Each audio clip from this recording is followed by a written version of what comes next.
And you can see white successfully grabs the center, and since white is now threatening to push d5, so to stop this, e6 by Carlsen. And now bishop to b4 is possible, as well as black can anytime go for d5. Okay, so now to stop the move bishop to b4, here white simply pushed a3.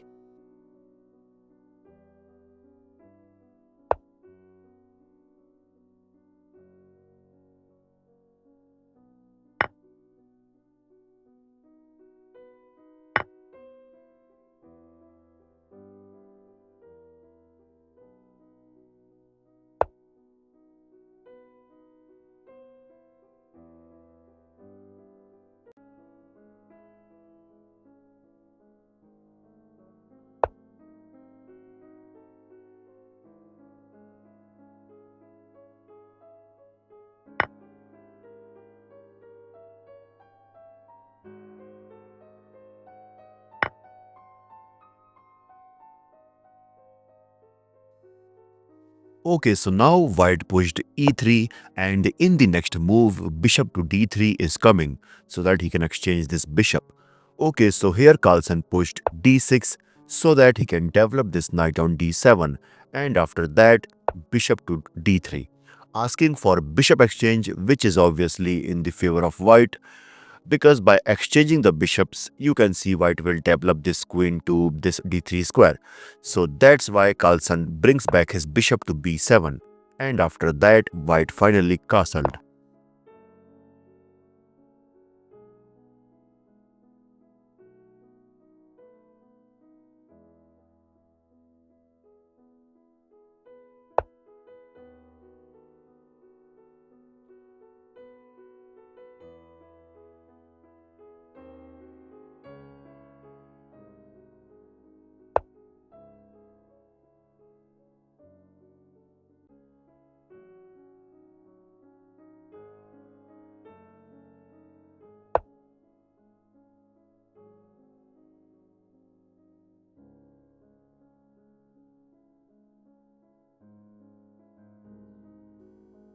And now most of you might get confused by this move, because previously this queen on d1 is guarding this knight, and usually we do not mess our kingside pawns. So what's the main idea behind destroying this kingside structure? I mean, Carlsen instantly captures on f3, Boo recaptures with g pawn, and now you can see the destroyed structure of white. But basically, despite of having this, black cannot attack the white king. I mean, let's suppose if black tries to give a check by queen to g5, simply king to h1, and since this f3 pawn is now undefended, so black will obviously target this by queen to h5, but white can easily defend this by bishop to e4. And since this rook is attacked, so let's suppose if rook to a7, now white can consider f4. And now just look at the structure of white. It's like white created a tsunami which is coming closer, in which he will engulf the black pieces. And if he tries to attack this bishop by let's suppose uh, by let's suppose a knight to f6, targeting this bishop, but simply bishop to g2. And now you can see again this king is in a safer place, protected by this bishop and the rook. Okay, so in the actual game, after g takes f3, yup, here Carlsen goes for the move f5, cutting the diagonal of this bishop.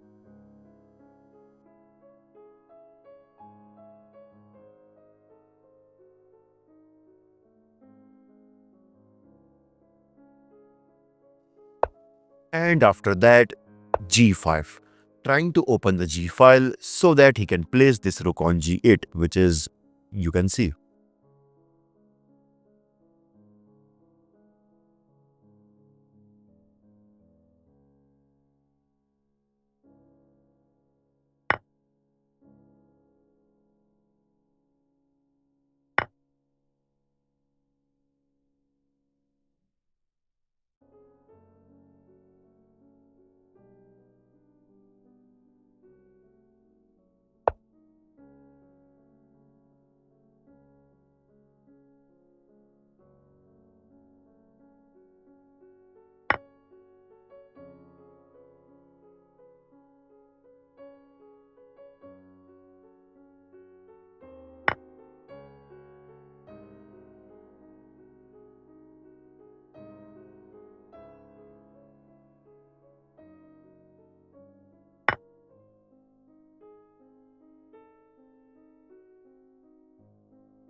And now to avoid this check, king to e7 by Carlsen, and now you can see Carlsen will bring this rook on g8 in the next move so that he can mate white on g2 square. So to stop this, f4 by white.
And after that, here Carlsen instantly goes for c5. He wants to trade much pawns as possible.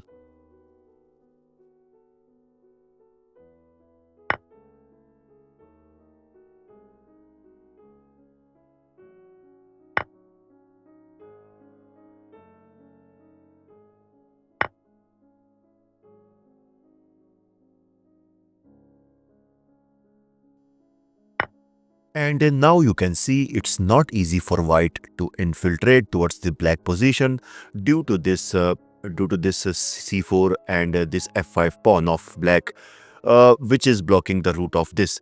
And since, as you can see, this bishop is now attacked, so that's why simply bishop to c2.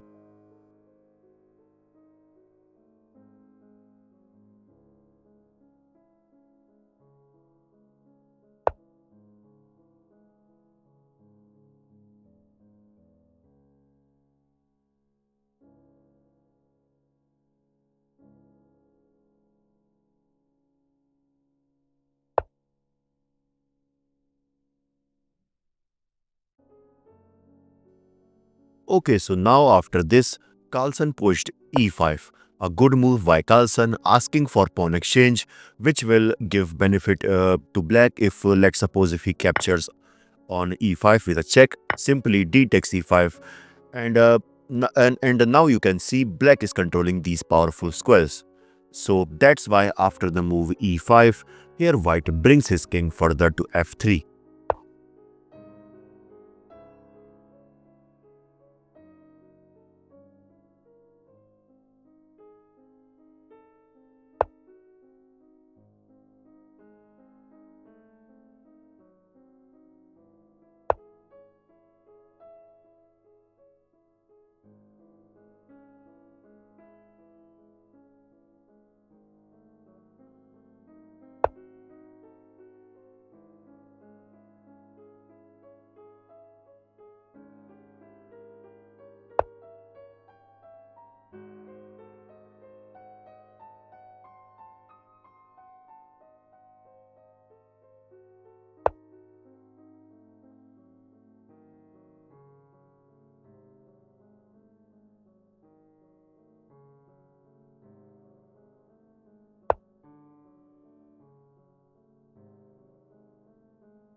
And after that, bishop to a4 by white, threatening mate in 1 by bishop to e8. So to stop this, king to g6 by Carlsen.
Okay, so after that, knight to d2, preparing for knight to f3 so that he can target this h2 pawn.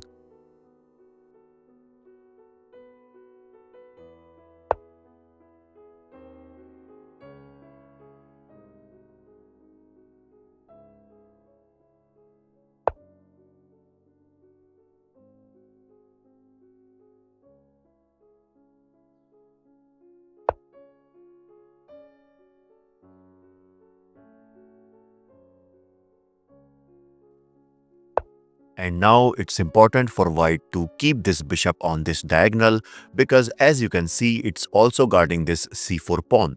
But now here white made a mistake by bishop to c6, leaving this c4 pawn undefended, and now Carlsen immediately brings his knight on d2, attacking this c4 pawn. As well as in the next move, black is also threatening to give a check from f1 square, which will target this king as well as these important pawns. So that's why after analyzing all of this, here white decides to give up this c4 pawn, and he goes for king to f2 so that here black cannot go for king to f1. And after that, finally Carlsen captures on c4.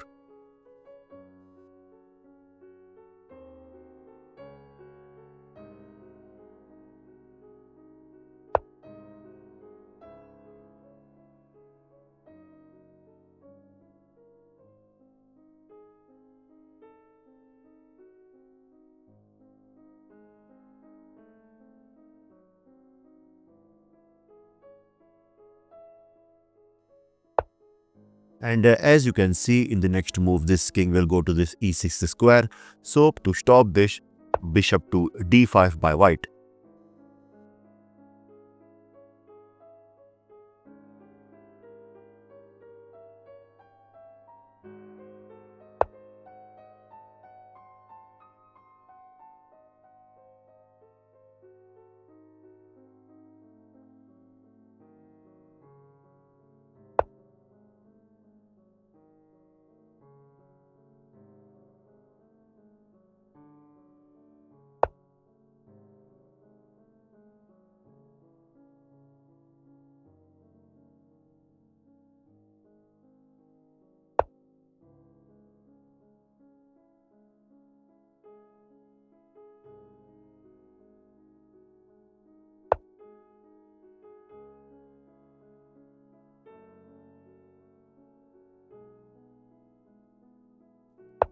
And now here black can go for a brilliant move, which is knight to e6, completely restricting the activity of this bishop. And by this you can see this bishop will out from the game. But instead here Carlsen goes for knight to d3 with the idea of knight to e1 and then knight to f3.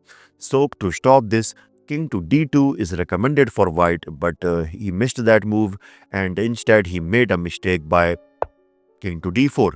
And after that, Carlsen immediately brings his knight to e1, preparing for knight to c2 check.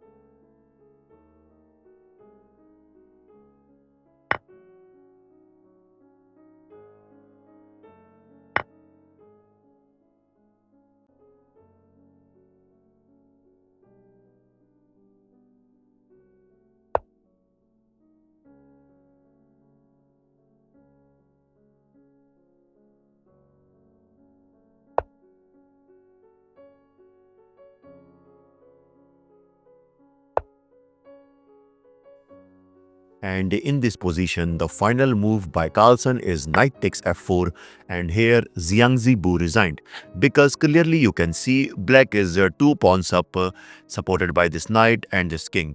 And let's suppose if this game continues like bishop to c4, so that he can stop this pawn push, but simply knight to c6 check, king to e3, king to e5, bishop to e2, f4 check, king to d2, f3, attacking this bishop, but simply bishop to d1.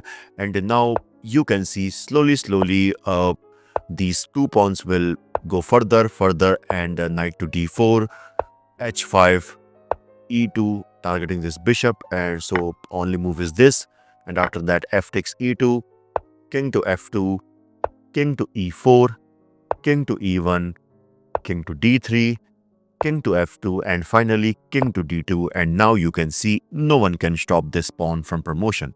Like this video, and I will see you in the next one. This is your host Bison signing off. Bye bye.